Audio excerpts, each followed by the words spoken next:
Assalamu alaikum everyone. My name is Amir Yasin, O and A-level physics teacher. You are currently watching my YouTube channel Physics with Amir Yasin. If you want to get free lectures, free notes and free past paper solutions, then subscribe to my channel and press bell icon to stay updated with latest content. In today's lesson, we will discuss micrometer screw gauge, parts of micrometer screw gauge, least count of micrometer screw gauge, use of micrometer screw gauge, errors related to the micrometer screw gauge, and at the end we will discuss past year questions associated with micrometer screw gauge. So let's start. First of all, you should know what is micrometer screw gauge. Why do we use micrometer screw gauge? I hope आपने कभी ना कभी जिंदगी में micrometer screw gauge use किया होगा। Micrometer screw gauge को मैंने स्क्रीन पर शो कर दिया। माइक्रोमीटर स्क्रू गेज के पार्ट्स में डिटेल में डिस्कस कर लेता हूं, वर्किंग डिटेल में डिस्कस कर लेता हूं, लेकिन first of all you should know कि माइक्रोमीटर स्क्रू गेज को हम किन सिचुएशंस में यूज करते हैं। जो मैंने डेफिनेशन माइक्रोमीटर स्क्रू गेज की लिखी हुई है, it is used to determine the diameter of small and thin objects. अगर आपने स्मॉल थिन ऑब्जेक्ट्स का डायमीटर फाइंड करना है तो माइक्रोमीटर स्क्रू गेज से फाइंड कर सकते हो। फॉर एग्जांपल, अगर आपने कॉइन की थिकनेस फाइंड करनी है तो इस कॉइन की थिकनेस तो आप मीटर रूल या फिर मेजरिंग टेप से फाइंड ही ना कर सकते एक्यूरेटली। इसी तरीके से अगर आपने कोई स्मॉल सफेयर हो छोटा सा, अगर आपने उसका डायमीटर फाइंड करना है वो भी आप एक्यूरेटली मीटर रूल या फिर मेजरिंग टेप से फाइंड नहीं कर सकते। तो अगर आपने स्मॉल थिन ऑब्जेक्ट्स का डायमीटर फाइंड करना हो, फॉर एग्जांपल थिन वायर है, अगर आपने वायर का डायमीटर फाइंड करना है वो भी आप मीटर रूल से एक्यूरेटली फाइंड नहीं कर सकते। तो अगर आपने वायर का डायमीटर फाइंड करना है, कॉइन का डायमीटर फाइंड करना है या फिर स्मॉल स्फेयर का डायमीटर फाइंड करना है तो आप फाइंड करोगे using micrometer screw gauge. I hope आपने समझ ली। उसके बाद मैं आपको माइक्रोमीटर स्क्रू गेज के पार्ट्स बता रहा हूं। नेक्स्ट पेज में मैंने जो आपको सारा कुछ बता रहा हूं ये लिखा हुआ है, तो वहां से आप देख लोगे। फिलहाल आपने सुनना है, समझना है। माइक्रोमीटर स्क्रू गेज में पेयर ऑफ जॉ होता है। ये एक जॉ को एनविल बोलते हैं जबकि दूसरे जॉ को स्पिंडल बोलते हैं। एनविल फिक्स्ड होता है जबकि स्पिंडल रोटेट कर सकता है। स्पिंडल माइक्रोमीटर स्क्रू गेज के रेयर पार्ट के साथ कनेक्टेड होता है। अगर मैं माइक्रोमीटर स्क्रू गेज के रेयर पार्ट को, ये इसको या फिर इसको रोटेट करूं तो स्पिंडल फॉरवर्ड मूव करेगा या फिर बैकवर्ड मूव करेगा। मिसाल दे रहा हूं कि अगर मैं क्लॉकवाइज डायरेक्शन में रोटेट कर रहा हूं, स्पिंडल फॉरवर्ड मूव कर रहा है। अगर एंटी क्लॉकवाइज डायरेक्शन में मैं रोटेट करूंगा रेयर पार्ट को माइक्रोमीटर स्क्रू गेज के, तो स्पिंडल फिर बैकवर्ड मूव करेगा। तो जो जॉज होते हैं माइक्रोमीटर स्क्रू गेज के, उन जॉज को हम यूज करते हैं to grip the object. For example, let's say कि मैंने स्मॉल मेटल सफेयर का डायमीटर फाइंड करना था, तो मैं क्या करूंगा कि ऐसे सफेयर को जॉस के दरमियान प्लेस करके स्पिंडल को मैं मूव करूंगा टुवर्ड्स एनविल। तब तक स्पिंडल को मैं मूव करता रहूंगा टुवर्ड्स एनविल जब तक स्पिंडल और एनविल स्मॉल सफेयर को ग्रिप ना कर लें। आई होप आपने समझ लिया कि एनविल और स्पिंडल किसे बोलते हैं। उसके बाद माइक्रोमीटर स्क्रू गेज में दो स्केल्स होते हैं। एक main scale, this is main scale,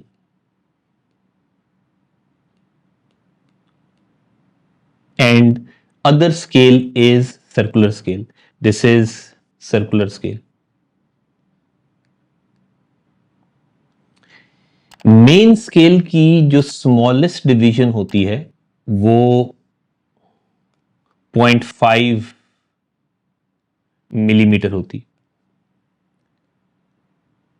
the smallest division of main scale is 0.5 millimetre.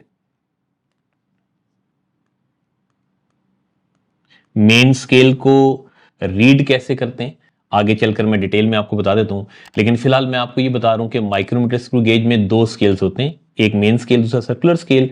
Main scale की जो स्मॉलेस्ट डिवीजन होती है वो 0.5 मिलीमीटर के इक्वल होती है, जबकि circular scale consist of 50 equal divisions. Circular scale के अंदर 50 इक्वल डिविजन्स होती हैं। आई होप आपने समझ लिया। फिर जो रेयर पार्ट है माइक्रोमीटर स्क्रू गेज का, जिसको रोटेट करके आप स्पिंडल को फॉरवर्ड या फिर बैकवर्ड मूव कर सकते हो, उसको थिम्बल बोलते हैं। This part is called thimble.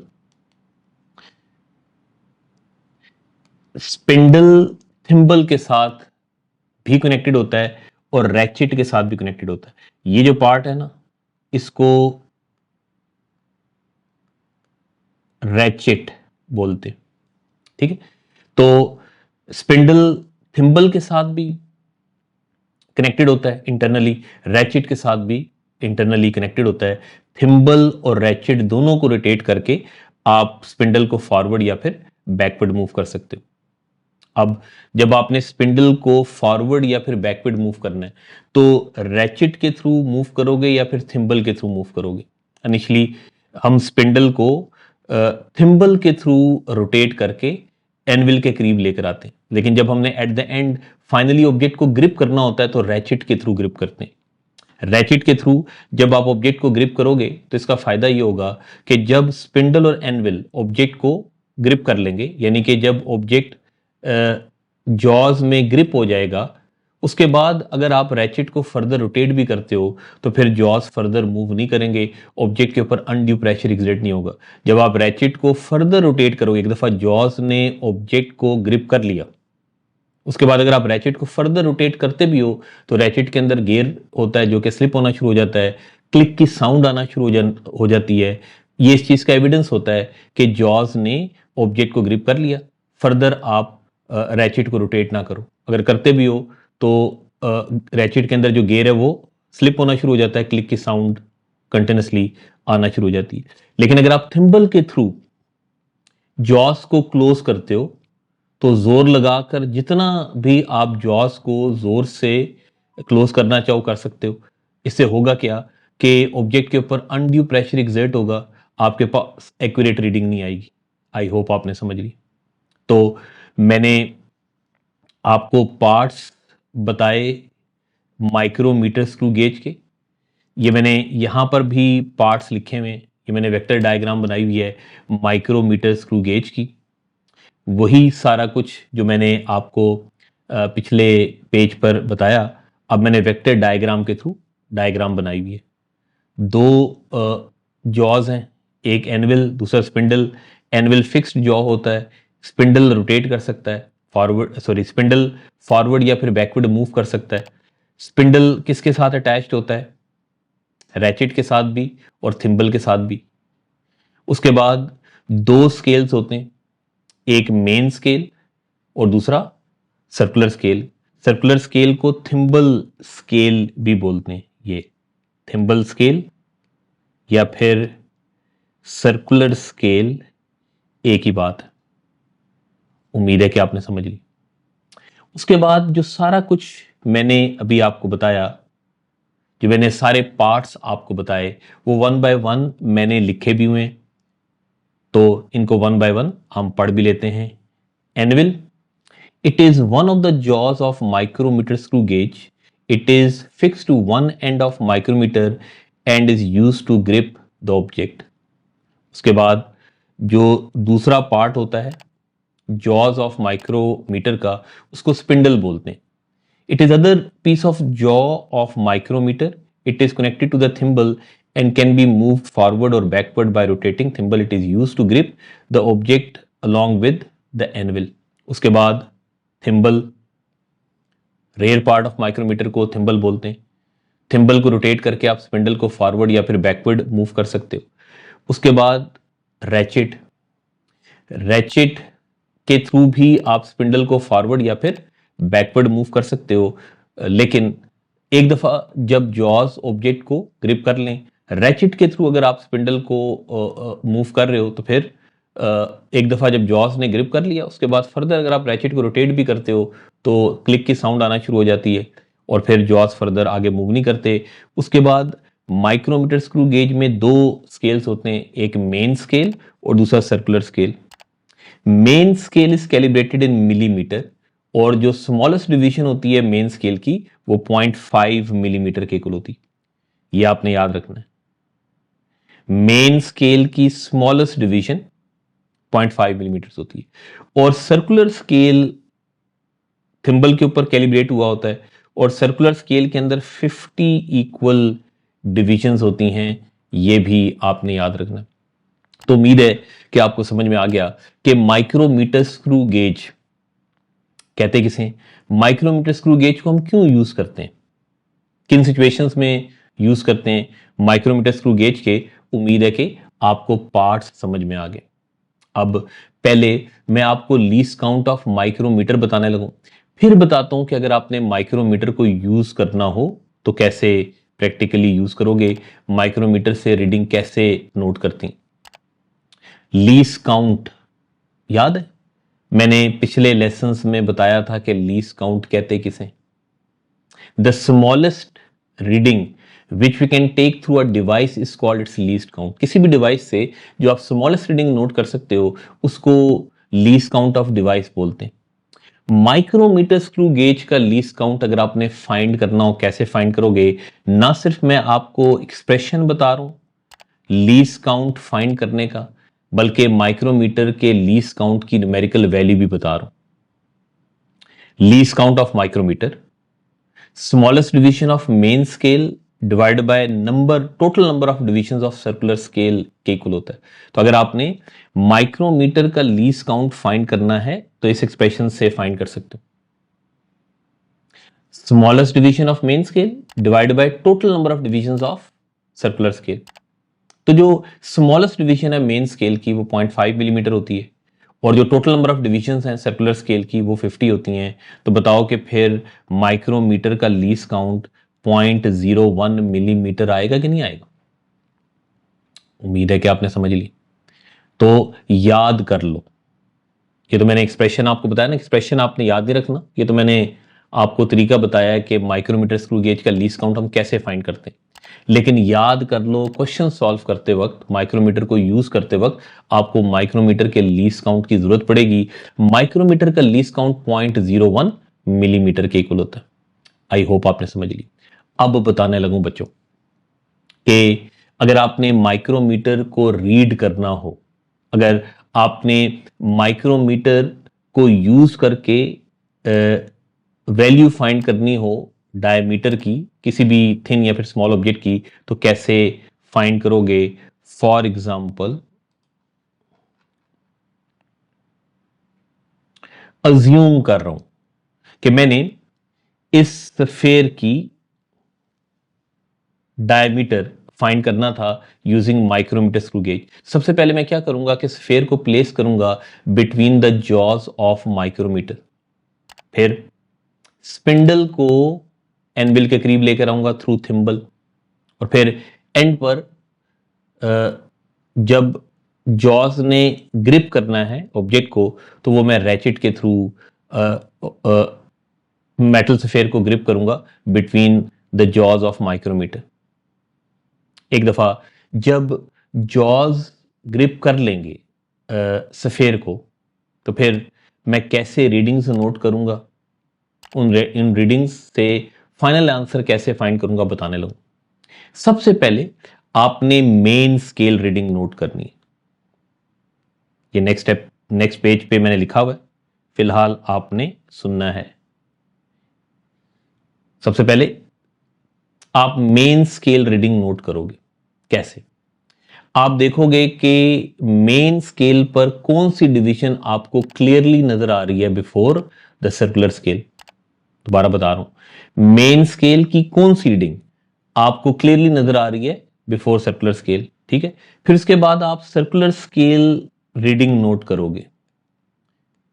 Circular scale reading कैसे नोट करते हैं बता देता हूं अगले पेज पर, मैंने न्यूमेरिकल एग्जांपल के थ्रू लिखा हुआ है, आपको समझ में आ जाएगा।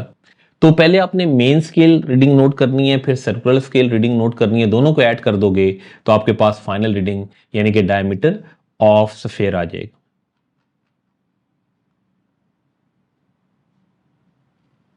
डिटेल में बताने लगूं कि जब हम माइक्रोमीटर को यूज करते हैं तो कैसे यूज करते हैं। जो मैंने स्टेप्स लिखे हुए इन स्टेप्स को वन बाय वन मैं आपको एक्सप्लेन कर रहा हूं। सबसे पहले आप क्या करोगे कि सफेयर को, अगर आपने मिसाल दे रहा हूं सफेयर का डायमीटर फाइंड करना है यूजिंग माइक्रोमीटर थ्रू गेज, तो सबसे पहले आप सबसे पहले सफेयर को प्लेस करोगे बिटवीन जॉज ऑफ माइक्रोमीटर। फिर आप क्या करोगे कि थिम्बल के थ्रू स्पिंडल को करीब लेकर आओगे एनविल के।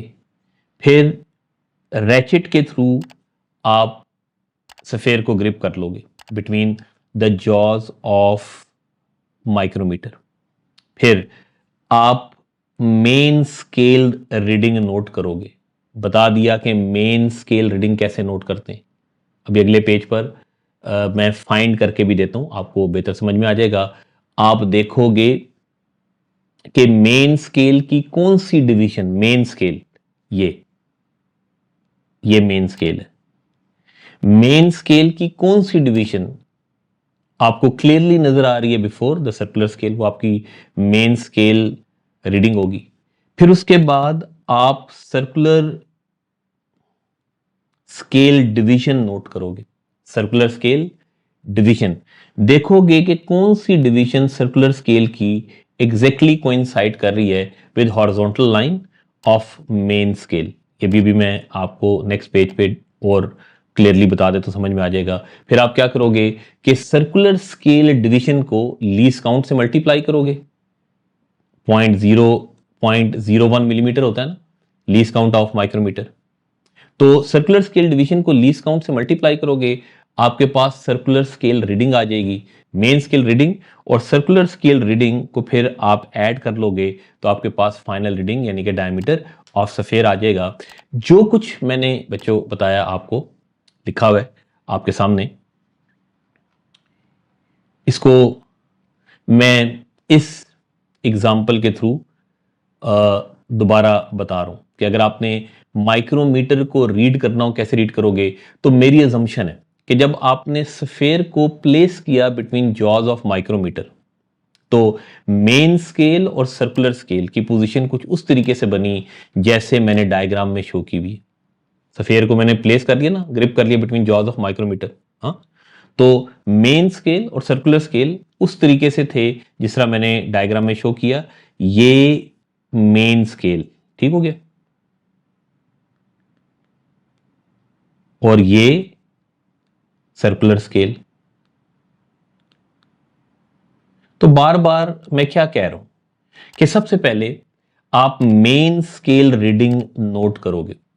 आप वो डिवीजन देखोगे मेन स्केल की जो कि आपको क्लियरली नजर आ रही है बिफोर सर्कुलर स्केल। और फिर मैंने ये बताया था कि जो स्मॉलेस्ट डिवीजन होती है ना मेन स्केल की वो 0.5 मिलीमीटर होती है। तो बता सकते हो कि ये डिवीजन, ये वाली, ये, हाँ, इस डिवीजन की वैल्यू क्या है, मेन स्केल रीडिंग क्या है।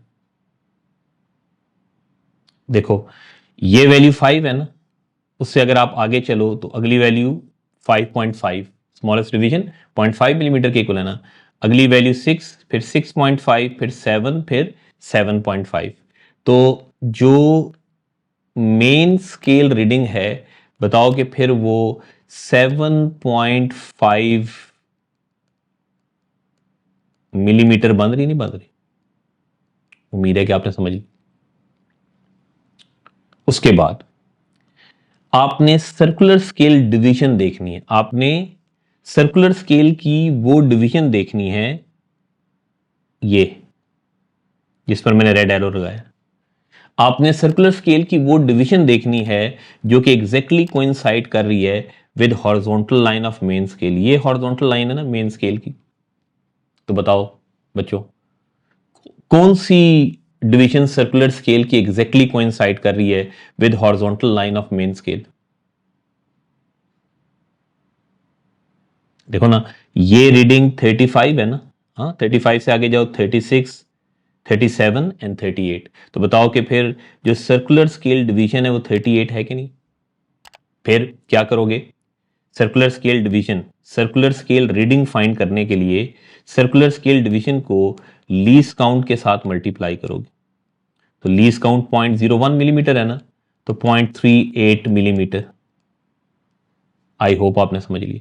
तो अब मेरे पास ये देखो, ये मेन स्केल रीडिंग भी है, सर्कुलर स्केल रीडिंग भी है। इन दोनों रीडिंग्स को मैं ऐड कर लूंगा तो मेरे पास फाइनल रीडिंग आ जाएगी। मिसाल के तौर पर ये देखो, 7.50 मिलीमीटर ये मेन स्केल रीडिंग, और 0.38 मिलीमीटर ये सर्कुलर स्केल रीडिंग।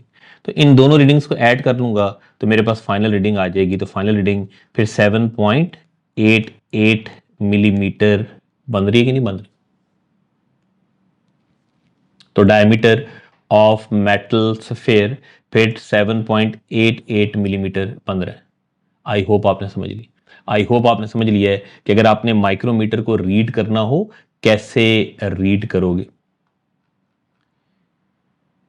जो बच्चों सारा कुछ मैंने पिछले पेज पर आपको बताया वो मैंने लिखा हुआ है कि इस सिचुएशन में जो मेन स्केल रीडिंग थी 7.5 मिलीमीटर थी, सर्कुलर स्केल डिवीजन 38 थी, ठीक है। फिर उसको देखो हमने मल्टीप्लाई किया, ये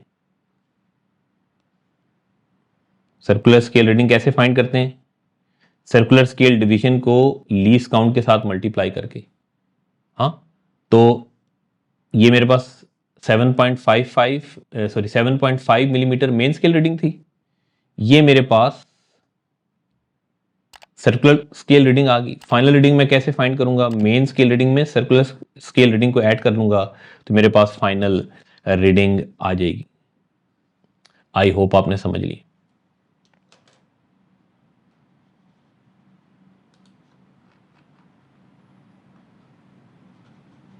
अब ये क्वेश्चन है बच्चों, जो मेथड मैंने आपको बताया माइक्रोमीटर को रीड करने के लिए, सोच कर बताओ कि उस मेथड को यूज करते हुए आप इस सिचुएशन में मुझे माइक्रोमीटर स्क्रू गेज रीडिंग बता सकते हो? मैंने देखो मेन स्केल शो कर दिया माइक्रोमीटर का, सर्कुलर स्केल शो कर दिया। पहले सोचो कि मेन स्केल रीडिंग क्या है, सर्कुलर स्केल डिवीजन क्या है, फिर सर्कुलर स्केल रीडिंग क्या है, और फिर फाइनल रीडिंग क्या है। तो मैं रिकमेंड आपको ये करूंगा कि वीडियो पॉज करके पहले खुद से इसको अटेम्प्ट करो, इस क्वेश्चन का आंसर फाइंड करो, फिर दोबारा से वीडियो प्ले करो और देखो जो मेथड मैं यूज कर रहा हूं, जो आंसर मैं फाइंड कर रहा हूं, आपका भी आंसर वही आ रहा है कि नहीं आ रहा। मिसाल के तौर पर अब अगर मैं इस क्वेश्चन को सॉल्व करूं तो सोचो और बताओ कि मेन स्केल की कौन सी डिवीजन आपको क्लियरली नजर आ रही है बिफोर सर्कुलर स्केल। तो अगर मैं इसको हाईलाइट करूं, अगर मैं बताऊं, तो वो ये डिवीजन है ना, अगर आप और करो, ये वो डिवीजन है ना जो कि क्लियरली मेन स्केल पर नजर आ रही है बिफोर सर्कुलर स्केल। और फिर मैं बार बार क्या कह रहा हूं कि मेन स्केल, ये मेन स्केल है ना, मेन स्केल की जो स्मॉलेस्ट डिवीजन होती है वो 0.5 मिलीमीटर के इक्वल होती है। तो जीरो से आ गया वो पहली डिवीजन 0.5, दूसरी डिवीजन ये डिवीजन 0.5, ये 1, ये 1.5, ये 2 और ये 2.5 होगी कि नहीं होगी? तो जो मेन स्केल रीडिंग है वो 2.5 मिलीमीटर है। उम्मीद है कि आपने समझ ली। फिर देखो कि सर्कुलर स्केल की कौन सी डिवीजन एग्जैक्टली कोइंसाइड कर रही है। ये सर्कुलर स्केल था ना,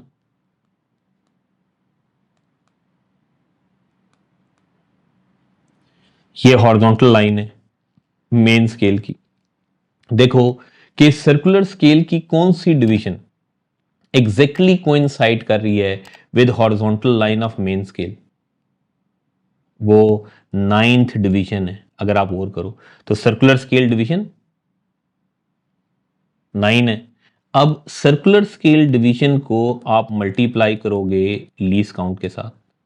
माइक्रोमीटर का लीस्ट काउंट 0.01 मिलीमीटर होता है, आपने याद रखना है। तो बताओ कि फिर जो सर्कुलर स्केल रीडिंग है वो 0.09 मिलीमीटर बन रही कि नहीं बन रही। ठीक है, अब फाइनल आंसर कैसे फाइंड करोगे। मेन स्केल रीडिंग में सर्कुलर स्केल रीडिंग को ऐड कर लोगे। मेन स्केल रीडिंग और सर्कुलर स्केल रीडिंग को ऐड कर लोगे तो आपके पास फाइनल रीडिंग आ जाएगी। तो इस सिचुएशन में जो फाइनल आंसर है वो 2.59 मिलीमीटर है। उम्मीद है कि आपने समझ ली। तो माइक्रोमीटर को कैसे रीड करते हैं, आई होप आपने समझ लिया है। अब मैं आपको ये बताने लगा हूं कि माइक्रोमीटर से रिलेटेड एसोसिएटेड एरर्स कौन कौन से होते हैं और उन एरर्स का क्या सोल्यूशन होता है। एक पॉसिबल एरर जो माइक्रोमीटर में आ सकता है, माइक्रोमीटर को रीड करते हुए एक जो पॉसिबल एरर आ सकता है वो पैरेलक्स एरर होगा ना। पिछले लेसन में मैंने बताया था कि पैरेलक्स एरर किसे कहते हैं, दोबारा बता देता हूं। अगर रीडिंग नोट करते वक्त आपकी लाइन ऑफ साइट परपेंडिकुलर नहीं है with respect to scale of device, तो आपकी रीडिंग इनएक्यूरेट आएगी, आपकी रीडिंग के अंदर एरर आएगा, उस एरर को आप पैरेलक्स एरर बोलोगे। तो जब भी हम कोई भी स्केल रीडिंग करते हैं, हम अपनी आई को कुछ इस तरीके से पोजीशन करते हैं कि लाइन ऑफ साइट परपेंडिकुलर हो with respect to scale of device. अगर लाइन ऑफ साइट परपेंडिकुलर है with respect to scale of device तो रीडिंग के अंदर पैरेलक्स एरर नहीं होगा। अगर लाइन ऑफ साइट परपेंडिकुलर नहीं है with respect to scale of device तो फिर रीडिंग के अंदर पैरेलक्स एरर होगा। मिसाल के तौर पर अगर ये मैं माइक्रोमीटर को ऐसे रीड करता हूं, ऐसे तो अभी ये देखो ना, लाइन ऑफ साइट परपेंडिकुलर है, सही, अपने सामने ऐसे ना। लेकिन अगर मैं इस तरीके से करके कर रहा हूं, ऐसे दाएं बाएं करके कर रहा हूं, तो फिर लाइन ऑफ साइट परपेंडिकुलर नहीं होगी, रीडिंग के अंदर एरर आएगा, उस एरर को आप पैरेलक्स एरर बोलोगे। तो माइक्रोमीटर रीड करते वक्त आपकी रीडिंग के अंदर पैरेलक्स एरर आ सकता है, पॉसिबिलिटी है पैरेलक्स एरर की। उसके बाद जो अगला एरर है ना जो माइक्रोमीटर को रीड करते वक्त आ सकता है वो जीरो एरर है।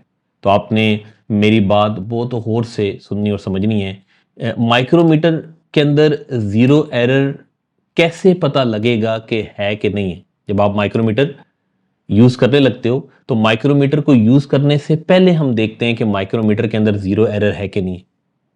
कैसे देखोगे, क्या करोगे कि without placing object between the jaws of micrometer, आप माइक्रोमीटर के जॉज को क्लोज कर दोगे, यानी कि स्पिंडल को एनवल के साथ मिला दोगे, जॉज को क्लोज कर दोगे without placing object between the jaws of the micrometer. फिर देखोगे कि जब आपने जॉज को क्लोज किया, सर्कुलर स्केल का जीरो मेन स्केल की हॉरिजॉन्टल लाइन के साथ एग्जैक्टली कोइंसाइड कर रहा है कि नहीं कर रहा।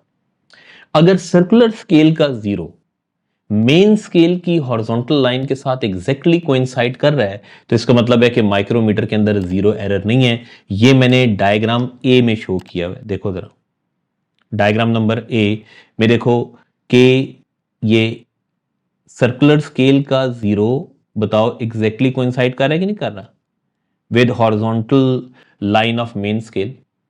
तो इसका मतलब है कि माइक्रोमीटर के अंदर जीरो एरर नहीं है। यही मैंने लिखा हुआ है, ये फर्स्ट पॉइंट मैंने ये लिखा हुआ है कि if zero circular scale does not exactly coincide with horizontal line of main scale then micrometer is said to have a zero error. If zero mark exactly coincide with horizontal line, then it means that there is no zero error in the micrometer. Second point मैंने ये लिखा हुआ, उम्मीद है कि आपने समझ ली। तो अब जो मैंने आपको जीरो एरर चेक करना बताया, सोच कर बताओ कि डायग्राम बी और डायग्राम सी में फिर जीरो एरर है कि नहीं है ना? कैसे पता लगा कि डायग्राम नंबर बी में भी माइक्रोमीटर के अंदर जीरो एरर है, डायग्राम नंबर सी के अंदर भी माइक्रोमीटर के अंदर जीरो एरर है। देखो बी में भी ये जो सर्कुलर स्केल का जीरो है वो एग्जैक्टली कोइंसाइड नहीं कर रहा with horizontal line of main scale, तो बी में जीरो एरर है। और सी में भी देखो जो सी में भी ये जो जीरो है सर्कुलर स्केल का, ये एग्जैक्टली कोइंसाइड नहीं कर रहा with horizontal line of main scale, तो सी में भी माइक्रोमीटर के अंदर जीरो एरर है। डायग्राम ए में जीरो एरर नहीं है, बी और सी दोनों में जीरो एरर है। उम्मीद है कि आपने समझ ली। अब अगली बात सुनो, उससे भी ज्यादा इंपॉर्टेंट है, गौर से। जीरो एरर अगर माइक्रोमीटर के अंदर हो तो it can be a positive zero error और it can be negative zero error. अगर माइक्रोमीटर के अंदर जीरो एरर है, पॉजिटिव जीरो एरर भी हो सकता है, नेगेटिव जीरो एरर भी हो सकता है। मैंने लिख दिया हुआ है, ये डायग्राम से भी पता लग रहा है और ये भी मैंने लिख दिया, पहले सुन लो, पढ़ लो मेरे साथ, फिर मैं इसको एक्सप्लेन कर देता हूं। If zero mark of circular scale lies below the horizontal line of main scale, मैंने गलती से हिज लिख दी है, ये लाइज है। If zero mark of circular scale lies below the horizontal line of main scale then micrometer is said to have positive zero error.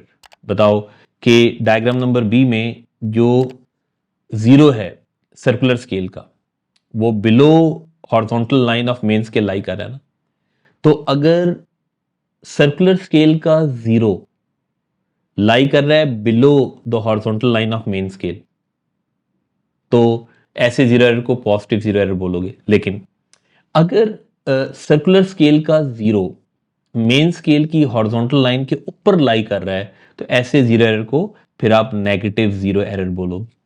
उम्मीद है कि आपको समझ में आ गया कि पॉजिटिव जीरो एरर और नेगेटिव जीरो एरर में क्या फर्क है। और फिर अगली बात सुनो गौर से, अगर माइक्रोमीटर के अंदर जीरो एरर हो ना, तो जीरो एरर की न्यूमेरिकल वैल्यू नोट करके, कैसे नोट करते हैं वो भी आगे चलकर मैं आपको बता देता हूं। जीरो एरर की न्यूमेरिकल वैल्यू नोट करके पॉजिटिव जीरो एरर को फाइनल रीडिंग में से सबट्रैक्ट करते हैं, जबकि नेगेटिव जीरो एरर को फाइनल रीडिंग में ऐड करते हैं। आई होप आपने मेरी बात गौर से सुनी। तो माइक्रोमीटर के जीरो एरर, माइक्रोमीटर का जीरो एरर होता क्या है, माइक्रोमीटर के जीरो एरर का क्या सोल्यूशन है, उम्मीद है कि आपने समझ लिया है। अब कुछ पास्ट ईयर क्वेश्चंस मैं माइक्रोमीटर से रिलेटेड आपके साथ डिस्कस करने लगा हूं। फॉर एग्जांपल, हमने अब मीटर रूल या फिर मेजरिंग टेप भी पढ़ ली कि मीटर रूल को हम किन सिचुएशंस में यूज करते हैं, क्या मेजर करने के लिए यूज करते हैं। माइक्रोमीटर भी पढ़ लिया, तो एग्जामिनर मीटर रूल और माइक्रोमीटर के ऊपर कैसे क्वेश्चंस देता है ये बताने लगा हूं। फॉर एग्जांपल, स्क्रीन पर क्वेश्चन आपके सामने है। एग्जामिनर सेज कि a student determines the circumference of football, which instruments gives the reading at the circumference of football. तो अगर आपने फुटबॉल का सर्कमफ्रेंस मेजर करना है तो उसके लिए आप मेजरिंग टेप यूज करोगे ना, फुटबॉल के अराउंड टेप को रैप करोगे, हाँ, और फुटबॉल का सर्कमफ्रेंस फाइंड कर लोगे। तो क्वेश्चन नंबर 11 की जो करेक्ट ऑप्शन थी वो ऑप्शन डी थी। इसी तरीके से अगर आप क्वेश्चन नंबर 12 पढ़ो, अक्सर ऐसे एग्जामिनर क्वेश्चन पूछता है। एग्जामिनर सेज कि length of copper wire is labelled 0.50 meters and diameter 0.50 millimeter. Which instruments are most suitable to measure the length and diameter of the wire accurately? अगर आपने wire की length accurately measure करनी है, diameter accurately measure करना है, तो कौन सा डिवाइस यूज करोगे, तो लेंथ मेजर करने के लिए हम मीटर रूल यूज कर लेंगे और डायमीटर मेजर करने के लिए माइक्रोमीटर स्क्रू गेज। तो करेक्ट ऑप्शन फिर ऑप्शन बी बनेगी। इसी तरीके से क्वेश्चन नंबर 13, एग्जामिनर सेज के which instrument is most suitable for measuring the thickness of single sheet of paper. अगर आपने सिंगल शीट ऑफ पेपर बड़ी थिन होती है, उसका अगर आपने थिकनेस फाइंड करना है तो फिर आप माइक्रोमीटर स्क्रू गेज यूज करोगे ना। तो जो करेक्ट ऑप्शन है वो फिर ऑप्शन डी बनेगी। ये भी वैसे ही क्वेश्चन है जिस तरीके से हमने पिछले क्वेश्चन डिस्कस किए हैं, तो आई होप आप इस क्वेश्चन को खुद से फिर अटेम्प्ट कर लोगे। इस क्वेश्चन को भी आपने खुद से अटेम्प्ट करना है।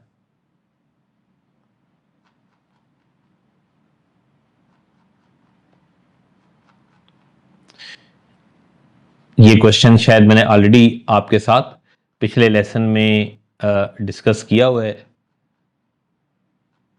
जो मैंने क्वेश्चंस डिस्कस किए हैं वो मैं स्किप कर रहा हूं। एक जैसे क्वेश्चंस हैं। माइक्रोमीटर का फॉर एग्जांपल हम एक क्वेश्चन डिस्कस करते हैं। एग्जामिनर कह रहा है कि माइक्रोमीटर, क्वेश्चन नंबर 27 अगर आप पढ़ो, a micrometer is used to measure diameter of a uniform wire. देखो, अगर आपने वायर का डायमीटर फाइंड करना था तो वायर को आप प्लेस करोगे between jaws of micrometer, jaws को क्लोज करोगे। वैसे जैसे मैंने बताया था, एक दफा जब जॉज ने वायर को ग्रिप कर लिया तो उसके बाद आप diameter of wire micrometer screw gauge से फाइंड कर सकते हो। क्वेश्चन ये है, एग्जामिनर कह रहा है कि what is done to obtain an accurate answer. Option A, find the reading and add or subtract the zero error. Option B, make the micrometer horizontal. Option C, subtract a fixed scale reading from the rotating scale reading. Option D, subtract the rotating scale reading from the fixed scale reading. तो बता सकते हो कि इस question की correct option क्या बनेगी? Correct option option A बनेगी ना। अभी यही बताया ना कि फाइनल रीडिंग में से आप जीरो एरर को, अगर माइक्रोमीटर के अंदर जीरो एरर हो तो फिर फाइनल रीडिंग में से हम जीरो एरर को सब्ट्रैक्ट करते हैं। सॉरी, फाइनल रीडिंग में से जीरो एरर को हम सब्ट्रैक्ट करते हैं या फिर जीरो एरर को ऐड करते हैं। डिपेंड करता है कि वो पॉजिटिव जीरो एरर है कि नेगेटिव जीरो एरर है। उम्मीद है कि आपने आज के लेसन को समझा होगा। इससे अगले लेसन फिर मैं अगले वीडियो में आपके साथ डिस्कस करता हूं।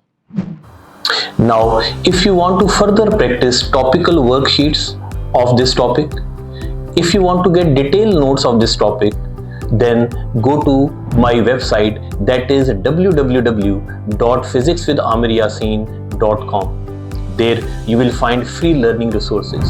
Click on free learning resources, then click on IGCSE O levels, AS or A2.